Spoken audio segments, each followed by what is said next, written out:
Alright guys, one last time. I know that on this Edmodo site we're going to have a whole bunch of stuff for you. Mr. Baker did a law of sines problem for you. I'm going to show you another way. For those folks that are in Mr. Baker's class, this is a different way. For those folks that are in my class, Mr. Baker's way is a different way. But we're going to take the same question. We have triangle bro. We have this bro triangle. Hey there, bro. What's up? Nothing, man. How you doing? Oh, I'm doing all right, man.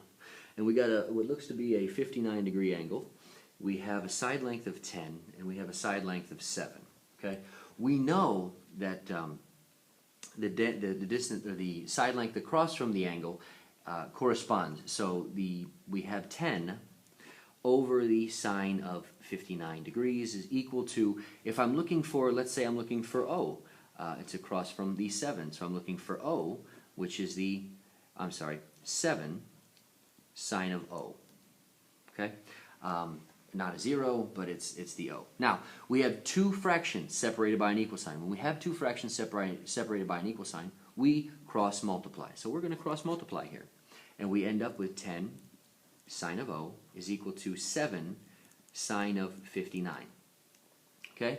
Now we get here. That's great. I need to know what O is. So I need to get rid of, I have 10 times the sine of O. So this times has to go away. So I'm going to divide both sides by 10. So I have the sine of O is equal to, that's an O, is equal to 7 sine 59 over 10. Now to find out what the O is, I'm going to take the sine inverse of both sides. Okay?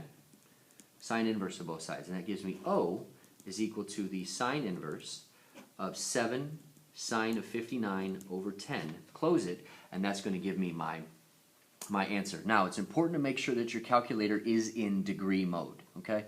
What you're going to do on your calculator, what it's going to look like, is you're going to, you can do this one of two ways. You can say 7 sine of 59, and that's going to open, make sure you close it, and then you're going to hit equals. So 7 sine 59, close it, equals, that's going to give you a value. Then you're going to say divided by 10, because that's going to take answer and divide it by 10. And that's going to give you, and then equals again, and that's going to give you another answer. And then what you're going to do is hit second sine, and that's going to give you your inverse sine. And then you're going to hit second, this guy right here. It's the what happens on top of it is ANS, or second answer. And when you do that, that's going to give you your value. So let's take a look at that real quick over here. So we have 7. Let's clear this out.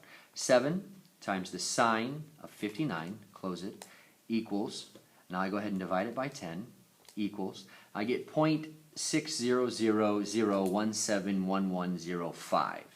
From here, I can say second sine, second answer, and then close it, hit equals, and that gives me my angle of 36.871123. And if we're rounding it to the nearest, say, whole degree, this is bigger than 5, so we round it to 37. And as you can see, we found angle O a different way than Mr. Baker did it, got the same exact answer. Whichever way you guys are comfortable with, look over it again, find a way that's comfortable for you that works, and stick with it. Neither of them are wrong for either of our classes. So just find what works for you. And if you find a way that's different, bring it to us and show us. And as long as we see that it makes mathematical sense, we'll let you use it. If it doesn't make mathematical sense, just be ready for us to show you why it doesn't and why we need to try something a little different. Folks, if you have any questions, as always, come to tutorial, come to office hours. If you see us in the hallway, ask questions. Always, always, always ask questions. Have a wonderful day, and good luck. We'll see you tomorrow.